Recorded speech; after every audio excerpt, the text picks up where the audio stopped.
Transgender తను. So ట్రాన్స్జెండర్గా మారి ఫీమేల్గా ఉన్నారు. ఇంకో ఫీమేల్ని మ్యారేజ్ చేసుకోవడానికి మన చట్టపరంగా అది ఒప్పుకునే అవకాశం చెల్లదు. కానీ ఇప్పుడు మొదటి భార్య ఏంటి, ఇప్పుడు రెండో భార్య ఏంటి, ఇప్పుడు మొదటి భార్యకి సంబంధించి ఏం జరిగిందో ఇంకా నిజానిజాలు బయటికి రాకముందే ఇది అంటే అఫీషియల్ చేసుకునే క్రమంలో వీడియోలు రిలీజ్ చేయడము, వాటి తర్వాత నెక్స్ట్ ఎక్కడికి పోతున్నాయి ఇవన్నీ మాట్లాడడం, ఇవన్నీ ఏంటి ఆలోచన విధానం ఏమంటారు అసలు మీరు? అంటే పెళ్ళి అనేది కాదు సార్ ఇక్కడ. నిన్న కూడా నేను అదే చెప్తాను. అమ్మాయి ఎవరైతే రాధిక అన్న అమ్మాయి ఉందో, మొన్న జరిగిన సంఘటన ఆ రోజుకి నాకు పరిచయం లేదు. అంటే మా ఆఫీస్కి వస్తానని అన్నారు. దారిలో ఉండగా ఒక మీడియా ఛానల్కి ఇచ్చారు ఇంటర్వ్యూ. ఆమె ఇచ్చినప్పుడు ఆమెకి అది అంటే ల్యాక్ ఆఫ్ నాలెడ్జ్ ఉండొచ్చు, లేదా టెన్షన్లో ఉండొచ్చు, లేదా మైండ్ సెట్ బాగోపోవచ్చు, ఏదైనా కానీ ఆ సందర్భంలో ఏంటంటే పెళ్లి చేసుకుంటే తాలిబొట్టు కట్టాడు అన్నట్టుగా వచ్చింది వర్షం. యాక్చువల్గా తర్వాత ఇప్పుడు లాయర్కి డాక్టర్కి నిజాలు చెప్పాలి. మీకు చెప్పే మీడియా ముఖంగా ఉన్నది వేరుంటుంది, మాకు చెప్పే వ్యవహారం వేరుంటుంది కదా సార్. మేము కూర్చొని అసలు ఏం జరిగిందమ్మా విషయం చెప్పు, లాయర్కి డాక్టర్ నిజాలు ఇవాళ బీయింగ్ అన్ అడ్వకేట్. సో ఏం జరిగింది అన్నప్పుడు ఆమె కొన్ని విషయాలు నాకు చెప్పడం జరిగింది. అది ఓన్లీ ఫోర్స్ఫుల్గా జరిగిన వ్యవహారం. ఫోర్స్గా ఆమెను తీసుకెళ్ళి కొన్ని మభ్యపెట్టి చేయటమే. ఇంకొక కైండ్ ఇన్ఫర్మేషన్ ఏంటంటే, మీరు కావాలంటే అఘోరా దొరికితే ఆమె కారులో వెతికితే ఎప్పుడు తాలిబొట్లు ఇన్ని ఉంటాయంట. ఓకే, అది నాకు వర్షిని వాళ్ళ అన్నయ్య చెప్పాడు. అతను నిన్న చెప్తున్నాడు. సరే ఒకరిద్దరు అనుకుంటాం కానీ బట్ అది నెంబర్ పెరిగే అవకాశం అయితే చాలా ఉంది, ఉండొచ్చేమో. ఇంకోటి ఏంటంటే తాలిబొట్లు అందరు కడతాడంట. కట్టేసి ఇప్పుడు ఎవరు నేను వాళ్ళ వర్షిని వాళ్ళ అన్నయ్య ఒక అతను ఉన్నాడు, XYZ పేరు చెప్పకూడదు. ఆ అన్నయ్య కూడా తాలిబొట్టు కట్టాడంట. మా ఫ్రెండ్స్ కామెంట్ అరే జాగ్రత్తగా ఉంటారు, నీ కూడా కట్టేటట్టు ఉన్నారు అంటున్నారు. అలా సైకలాజికల్ ఏంటి అసలు ఆయన అంటే ఇప్పుడు మనము ఇప్పటిదాకా సరే ట్రాన్స్జెండర్ అనే కమ్యూనిటీని గౌరవించడానికి కారణం ఏంటి అంటే ఫిజికల్గా వాళ్ళు ఏమున్నా సరే మెంటల్గా వాళ్ళు ఇంకొక దాన్ని భావిస్తున్నారు కాబట్టి దాన్ని గౌరవించాలని చెప్పేసి సుప్రీంకోర్టులో అయినా సరే లేకపోతే మనం సామాన్య మానవులుగా అయినా సరే మనం అందరినీ గౌరవిస్తూ వస్తున్నాం. కానీ ఇలాంటి వాళ్ళు రావడం ద్వారా ఆ కమ్యూనిటీకి కూడా ఇవాళ దెబ్బపడే పరిస్థితి. దీని తగ్గదన్నట్టుగా సనాతన ధర్మం అనే ఒక మంచి క్లాజ్ని తీసుకొని ఆ కాజ్ని తీసుకొని వచ్చి తద్వారా దాన్ని ఉపయోగించుకోవాలనో లేకపోతే మిస్యూజ్ చేసుకోవాలనే ప్రయత్నం చేయడం, ఇవన్నీ అసలు ఎట్లా విశ్లేషించాలంటారు? ఒకటండి, మీరు ట్రాన్స్జెండర్ కమ్యూనిటీ అనేది నిజంగా దైవత్వం కమ్యూనిటీ. అది ఇది మిస్యూజ్ ఎవరో ఒక్కళ్ళు ఉన్నారు, వాళ్ళు కూడా వ్యతిరేకిస్తున్నారు. ఫస్ట్ కానించి కూడా మీకు మంచి మిత్రురాలు, ఈ సందర్భంగా ఆమెను గుర్తు చేసుకోవాలి. వరంగల్కి సంబంధించిన లైలా అనే ఒక ఆమె ఉంది. ఆమె మీలాగా మిత్రుడు, పాత పరిచయం ఎప్పటి నుంచో మనకే ఉంటుంది. ఆమె కూడా కొన్ని సందర్భాల్లో సపోర్ట్ చేయడం జరిగింది. ఆ టైంలో నా ముఖం చూసి నేను చెప్తే అది కాదు లైలా ఇట్లా అంటే సరే సపోర్ట్ చేయడం. వరంగల్లో ఘటన జరిగింది కదా, ఇది శ్మశానంలో కోడిని కోయటం మీకు ఐడియా ఉంది. అప్పుడు కూడా చేయడం జరిగింది. తర్వాత మళ్ళీ వీళ్ళందరూ తేరుకున్నారు. ఇదేంటి ఇతను పేరు చెప్పి చెట్టు పేరు చెప్పి కాయలు అమ్ముకున్నాడు, మిస్యూజ్ చేస్తూ ఉన్నాడు. సో అని చెప్పి వాళ్ళు కూడా రివర్స్ అయిపోయారు. మొత్తం వాళ్ళు రివర్స్ అయిపోయారు. మీలాంటి సీనియర్ జర్నలిస్టులు వాళ్ళు కూడా సబ్జెక్ట్ తెలుసుకున్నారు, కామన్ మ్యాన్ తెలుసుకున్నారు. ఈరోజు ఇది ఒకటి కాదండి, ఇంకా మీకు చెప్పకూడదు. కొన్ని ఇంకా బయటకు వచ్చే ఉన్నాయి. కొన్ని రోజుల్లో కొంతమంది అప్రోచ్ అవుతా ఉన్నారు బాధితులు. నాకు ఒకళ్ళు వస్తూ ఉన్నారు. చిట్టా పెరుగుతుంది రోజుకి. అది ఎక్కడ వరకు దారి తీసిద్దో కూడా తెలియదు. సో కాకపోతే వాళ్ళు ఏంటంటే గుట్టుగా మా పేర్లు రావద్దు సార్ అంటున్నారు, కానీ అది వస్తాయి కొద్ది రోజులు పోతే, అవి కూడా అన్నీ కూడా వస్తాయి. సో నేనేమంటున్నానంటే ఇక్కడ మీరు ఒక ఎన్నుకున్న మార్గము మంచిది, దాన్ని ఎవరో కాదన్నారు. కానీ ఆ ఎన్నుకున్న మార్గంలో చేసే పొరపచ్చాలు ఇవన్నీ కూడా సంఘ విద్రోహం అయినాయి. రేపొద్దు నిజంగా ఒక అఘోరి నాగసాధు మన కాశీ నుంచి మన దగ్గరికి వస్తే మనం నమ్మం.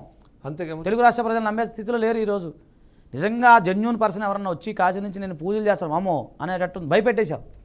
సో నేను ఏమంటున్నాను, ఇప్పుడు లేదు. ఏదైనా హిందూ ధర్మ పరిరక్షణ కోసం 4 గంటల ముందుకు వచ్చినా కూడా నమ్మే స్థితిలో లేరు ఇప్పుడు ఎవరు.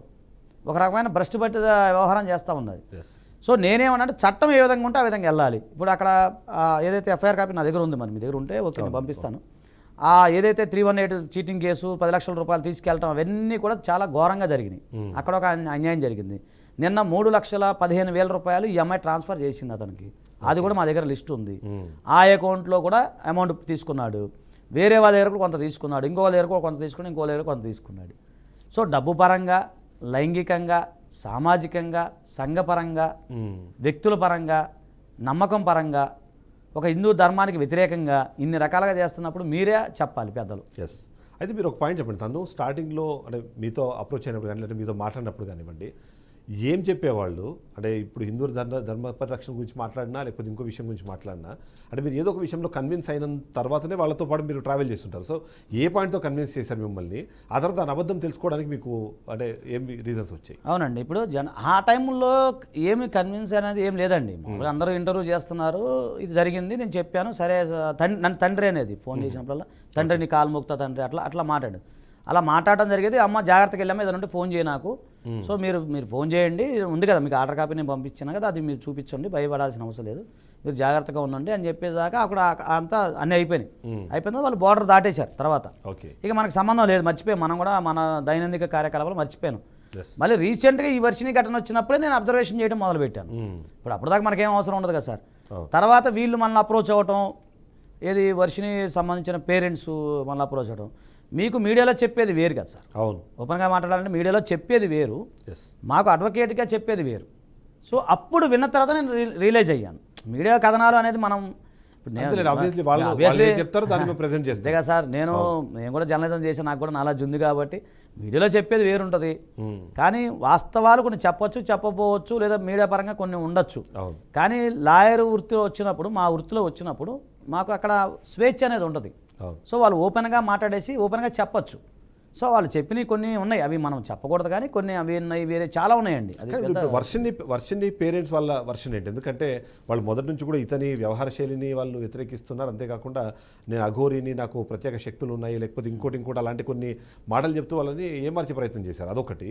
ఈ అమ్మాయి ఏజ్ కూడా మరి చిన్నది కాదు, మరి పెద్ద అమ్మాయి కాదు కాబట్టి సో మెచ్యూరిటీ ఉంది. అట్ ద సేమ్ టైం అంటే సొంతంగా డెసిషన్ తీసుకునేంత కెపాసిటీ కూడా లేని అమ్మాయిలా కనిపిస్తుంది. సో ఈ అమ్మాయిని ఏమార్చే క్రమంలో వాళ్ళ పేరెంట్స్ కన్నా ఇతన్ని ఎక్కువ నమ్మడానికి కారణాలు ఏమనుకుంటుంది మీరు? సార్ ఇప్పుడు సడన్గా ఒక వ్యక్తి మీడియాలో అయిపోయింది, దేవుడు దైవత్వం అఘోరి మాతగా అన్నప్పుడు సడన్గా ఆ వ్యక్తి మన కళ్ళ ముందు ఉన్నప్పుడు ఆటోమేటిక్గా తెలియకుండా అమ్మ ఎంత గొప్పరాలు రాని ఆటోమేటిక్గా మనకి దండం పెట్టబుద్ది, అడ్మిరేషన్ వస్తుంది. అది సహజంగా. ఇప్పుడు స్వామీజీలో కనుక సడన్గా కనిపెట్టారనుకోండి, నమస్తే పెట్టబుద్ది. ఆ విధమైన దైవత్వానికి వెళ్ళటం వల్ల వీళ్ళు చాలా పునీతం అయిపోయారు. అమ్మో అంత పెద్ద అఘోరి మాత మా ఇంటికి వచ్చడం మా యొక్క పూర్వజన్మ సుకృతం. ఒక కామన్ మ్యాన్ కదా, కోటీసులు కాదు పాపం, చాలా పేదవాళ్ళు. అలాంటి వ్యక్తి ఇంటికి రాగానే మనమైనా రండి అని మనం రండి స్వామీజీ అంటాం కదా సార్. సో ఆ విధంగా వాళ్ళు యాక్సెప్ట్ చేసిన చివరికి ఇట్లా అనేది అలా ఎక్స్పెక్ట్ చేయరు కదా. సహజంగా ఏమనుకుంటారు, అమ్మో అంత పెద్ద దేవత మన ఇంటికి వచ్చింది, మన అదృష్టం, మన పూర్వజన్మ సుకృతం అనే భావనలో మైండ్ సెట్ ఉంటుంది. ఇది కూడా ఆ టైంలో కూడా ఈయన బిల్డప్ కూడా ఆ విధంగానే ఉంది సహజంగా సార్. ఆ టైం నిజం చెప్పాలి, నేను మా ఇంటికి కూడా తెచ్చుకుందాం అనుకున్నా ఆ టైంలో. ఇంట్లో వాళ్ళు పక్కన వాళ్ళందరూ అని వేసా కదా రమ్మనపై మన స్ట్రీట్కి వస్తే ఏదో పూజ చేద్దాం అన్నట్టుగా అన్నారు. అంటే ఆ టైంలో మా మైండ్ సెట్ అదే ఉంటుంది కదా సార్. సామాజిక అంశాల పట్ల ఒకే తను దైవత్వం కోసం పోరాడుతున్నాడు, అది మన గుడుల గురించి పోరాడుతున్నారు, తర్వాత అక్కడ ఏదో గుడిలో దర్గా తీసేయాలని చెప్పేసి పోరాడుతున్నారు, ధర్నా చేస్తారు, ఆత్మహత్య చేసుకుంటాను. అరే మంచిదే కదా సార్, అలా అనుకుంటాం. మనం చేయలేని పని మనం చేస్తున్నప్పుడు మనలో చూసుకుంటాం కదా. అది ఇక్కడ ఏమంటున్నానంటే చిదంబరం గారు ఒకటే సార్, దీనికి ఇప్పటికైనా ప్రభుత్వం ఇమీడియట్లుగా మేల్కొనాలి. అది మానవ ప్రయత్నం మనం చేస్తాము, లాయర్గా నా ప్రయత్నం నేను చేస్తాను, మీరంటే మీడియా మిత్రులందరూ మీరు ప్రయత్నం మీరు చేస్తారు, దానిలో నో డౌట్. కానీ చేయాల్సింది ఎవరో ప్రభుత్వం వారు, సంబంధించిన అధికారులు. మీరు ఒక మాట అన్నారు అతీంద్ర శక్తుల గురించి. నేను అతీంద్ర శక్తుల గురించి కూడా నేను మన శివరుద్ర స్వామి గారితో నేను ఒకటి చెప్పించాను స్టేట్మెంట్, మీరు నేను పంపిస్తా చూడండి. ఆయన అన్నారు, సార్ ఇట్లా అతీంద్ర శక్తులను చాలామంది భయపడతారంటే, ఆయన అలాంటివి ఏమి ఉండవా బాబు, అసలు అలాంటివి ఉండవు, అలాంటిది అంతా అబద్ధం అని చెప్పి నేను ఒక స్టేట్మెంట్ ఆయన ఇవ్వడం జరిగింది. చాలామంది ఏదో చేసేస్తారు అలాంటి అంత, అసలు ముందు అతనికి